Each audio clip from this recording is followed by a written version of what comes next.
behind this very disturbing piece of footage. You have this 43-year-old guy serving a 12-year sentence for stabbing his girlfriend.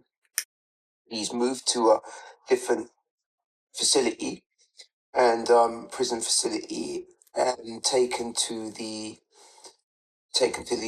medical section of the jail, and these officers proceed to kick the guy in his groin, grab him and lift him by his neck, repeatedly punch him, strip him down, push something down his throat. You'll see in the video there's officers standing around, not intervening. What would be the cause of that? And it's all on body cam. They've turned off the audio of the recording. What do you think would motivate these dudes to do this? Now, I know in the jail, the jail housing business, they are very reluctant to remove officers when they are caught committing a crime or doing something incorrect, because it's hard to recruit them, and they invest a fair amount in training them, I do believe. Although when you see something like this, there's no excuse. And it just kind of gets me thinking that you just got some bad people in positions of authority over other people. Doesn't really matter what type of person, the actual person they are, they are responsible for what they've done. If it's a, criminal setting with law enforcement or something like that, there is a line that they are not employed to cross. I would be very interested, as the story unfolds, to see if any more information comes out leading up to this crazy assault on this guy who eventually lost his life the following day, as it's been reported.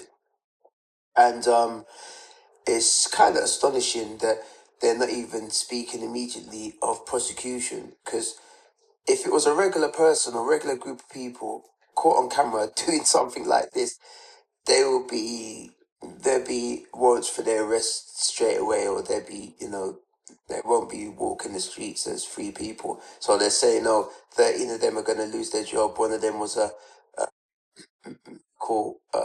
nursing member of staff or something like that. It's just really kind of strange and hard to understand that they wouldn't also immediately at least speak of prosecutions in relation to what was witnessed on camera. Because again, as I'll state, any other regular person, group of people caught on camera doing something like this, straight away they are going to be held to account. So this happened on December the 9th, from what I understand. The guy passed away the following day.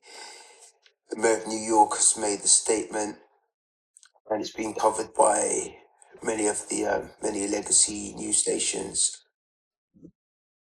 citizens, journalists on YouTube, and so on and so forth. Well, kind of a sad story to begin 2025 with. The sad thing is, I'm sure this type of thing happens more than we get to see now with video camera and body cam. It's going to get reported on slightly more. And anybody of a certain age, if you can think back to Rodney King, that was the last time I saw something this disturbing, where a group of LA officers were caught on camera beating this guy severely, traffic stop, and it led to the LA riots. And these guys weren't prosecuted, although Rodney King did survive. And I think that it was the state or county were made to get to there was a massive payout, a massive settlement, should we say, civil case, I do believe. It's terribly sad, and I for one would like to get more information on what actually took place. leading up to this assault, at least. So, here we go for now. On UIGA, the CornerSpeak. Be good, be safe, be creative. We out. Brooks repeatedly kicked, punched, and choked after arriving at the Marcy Correctional Facility on December 9th. Brooks had been serving a 12-year sentence for an assault in 2017. It is unclear why he was transferred to the Central New York prison. At one point, one officer yanks him by the neck and drops his semi-conscious body on an examination table. The beating lasted roughly 20 minutes. Brooks died the following morning. In a statement, an attorney for the Brooks family said, Mr. Brooks was fatally, violently beaten by a group of officers whose job was to keep him safe. He deserved to live. New York Governor Kathy Hochul has requested the termination of 13 guards and one nurse implicated in the assault. After visiting the facility where Brooks was beaten, Governor Hochul released a statement yesterday, saying in part, "The system failed Mr. Brooks, and I will not be satisfied until there has been significant culture change." In the aftermath of Brooks's death, community leaders and activists are calling for justice and reform. Just because individuals are incarcerated doesn't mean that they give up their rights to be human beings. A 2023 investigation by the Marshall Project in the New York Times found that from 2010 to 2022, New York's Department of Corrections filed 5,642 disciplinary cases against prison staff, but only succeeded in firing 28 officers. 3 of the guards involved in the assault against Brooks were previously accused of beating inmates in a similar manner. As of today, none of the 14 employees implicated have been charged with wrongdoing. But New York State Attorney General Letitia James promised a full investigation. Because I have a responsibility and duty to provide the Brooks family, their loved ones, and all New Yorkers with transparency and accountability.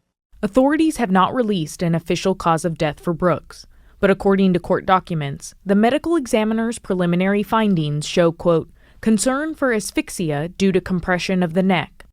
Robert Brooks was 43 years old.